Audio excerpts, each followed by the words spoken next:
Assalamualaikum warahmatullahi wabarakatuh. Perkenalkan saya Muhammad Indonesia dengan NIM akhir 435 dan rekan saya Alexa Ramdhani dengan NIM 158. akan mempresentasikan hasil diskusi kami untuk tugas hukum internasional dengan judul Analisis Yuridis Dugaan Pelanggaran HAM Berat oleh Rezim Bashar al-Assad dalam Kerangka Hukum Internasional. Tujuan kami membuat tulisan ini adalah untuk menganalisis tanggung jawab negara dalam pelanggaran HAM berat. Dalam kasus ini negaranya adalah Suriah. Mengkaji penerapan hukum HAM internasional dan hukum humaniter internasional, terkhususnya dalam Suriah dan mengidentifikasi hambatan penegakan akuntabilitas internasional. Konflik Suriah berawal dari demonstrasi damai pada Maret 2011 dengan tujuan untuk menuntut reformasi politik. Namun dengan cepat konflik ini berubah menjadi konflik bersenjata setelah aparat negara merespon dengan tindakan represif.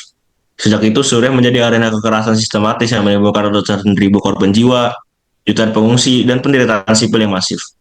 Menurut laporan United Nations Independent International Commission of Inquiry on the Syrian Arab Republic, pelanggaran HAM berat bukan hanya merupakan akibat perang, tetapi menunjukkan pola yang sistematis dan terstruktur yang dilakukan oleh aparat negara. Banyak sekali bentuk dugaan pelanggaran yang terjadi, meliputi penyiksaan, penahanan sewenang-wenang, penggunaan senjata kimia, pembantaian, serta serangan sengaja terhadap fasilitas sipil seperti rumah sakit dan sekolah.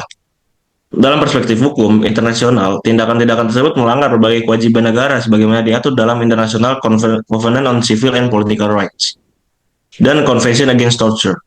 Selain itu, konflik Suriah juga dikualifikasikan sebagai non-international armed conflict. Dengan hal ini sehingga berlaku hukum humaniter internasional, termasuk Konvensi Jenewa 1949 dan Protokol Tambahan 2. Dengan demikian, negara memiliki kewajiban untuk melindungi warga sipil dari serangan langsung, penyiksaan, dan perlakuan kejam.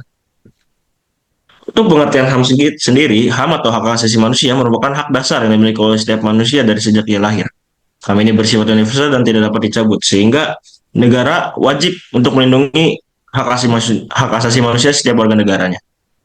Selanjutnya, Selanjutnya adalah pertanggungjawaban negara. Secara teori sendiri, negara dapat dianggap melakukan perbuatan yang melanggar hukum internasional apabila suatu tindakan satu dapat diatributkan kepada negara dan dua melanggar suatu kewajiban internasional. Dalam kasus yang terjadi di Suriah, tindakan penyiksaan dan penahanan sembarangan yang dilakukan oleh aparat militer, intelijen, dan institusi penegak hukum lainnya telah memenuhi unsur atribusi karena dilakukan oleh organ negara yang jelas berada di bawah struktur pemerintahan yang sah. Menurut laporan UN Commission of Inquiry, menunjukkan bahwa aparat keamanan, termasuk militer intelijen, telah melakukan praktik penyiksaan sistematis di berbagai fasilitas penahanan. Bentuk penyiksaan tersebut mencakup pemukulan, elektrotur, perampasan makanan, dan penyiksaan psikologis lainnya. Juga penolakan perawatan medis yang menyebabkan banyak kematian para tahanan.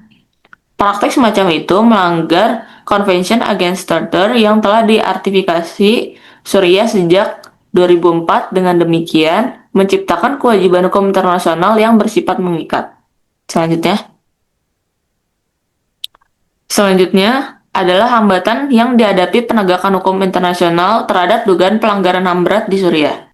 Hambatan penegakan hukum internasional terhadap dugaan pelanggaran HAM berat di Suriah ada berbagai macam. Salah satunya adalah yang pertama, hambatan pertama yang paling krusial adalah penggunaan hak veto dalam Dewan Keamanan PBB pada Mei 2014, yang dimana Dewan Keamanan PBB telah mempertimbangkan rancangan resolusi untuk merujuk situasi Suriah ke Mahkamah Pidana Internasional atau ICC.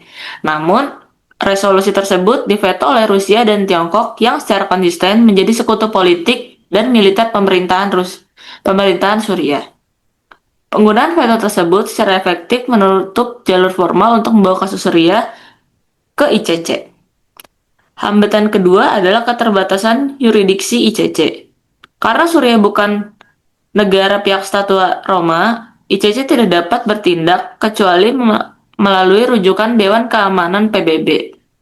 Tanpa rujukan tersebut, dugaan kejahatan terhadap kemanusiaan dan kejahatan perang yang dilakukan di Suriah tidak dapat diproses oleh ICC. Hambatan yang ketiga adalah terkait kompleksitas konflik yang terjadi. Perang di Suriah tidak hanya melibatkan satu atau dua aktor, tapi banyak aktor. Salah satunya adalah kelompok pemberontak, kelompok ekstremis, milisi lokal, dan kekuatan asing. Fragmen otoritas wilayah dan meningkatnya jumlah kelompok bersenjata mempersulit identifikasi pelaku, pengumpulan bukti, dan analisis rantai komando. Owen Choi sendiri menegaskan bahwa sejumlah wilayah tidak dapat diakses penyelidik akibat adanya ancaman keamanan.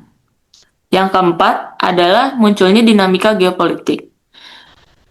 Dinamika geopolitik sendiri muncul karena adanya dukungan negara tertentu terhadap rezim Asyad.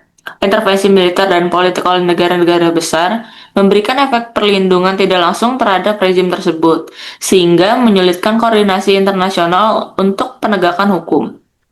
Hambatan yang terakhir adalah keterbatasan kewenangan investigasi yang dimiliki oleh PBB, ONCOI, dan International Imperial dan Independent Mechanism atau IIMM.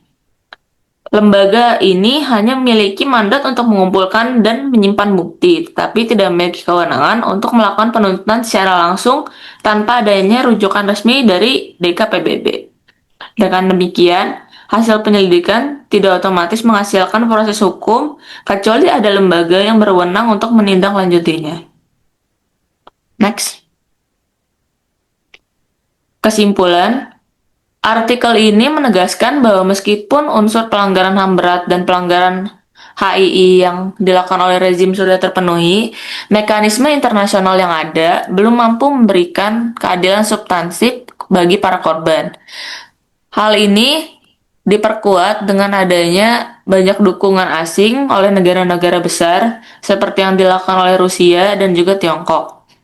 Diperlukan penguatan universal jurisdiction, dukungan mandat, penuntutan bagi mekanisme yang investigatif internasional, serta kerjasama multilateral yang lebih konsisten untuk memastikan bahwa pelanggaran serupa tidak berlanjut dan akuntabilitas dapat ditegakkan secara efektif dalam kerangka hukum internasional.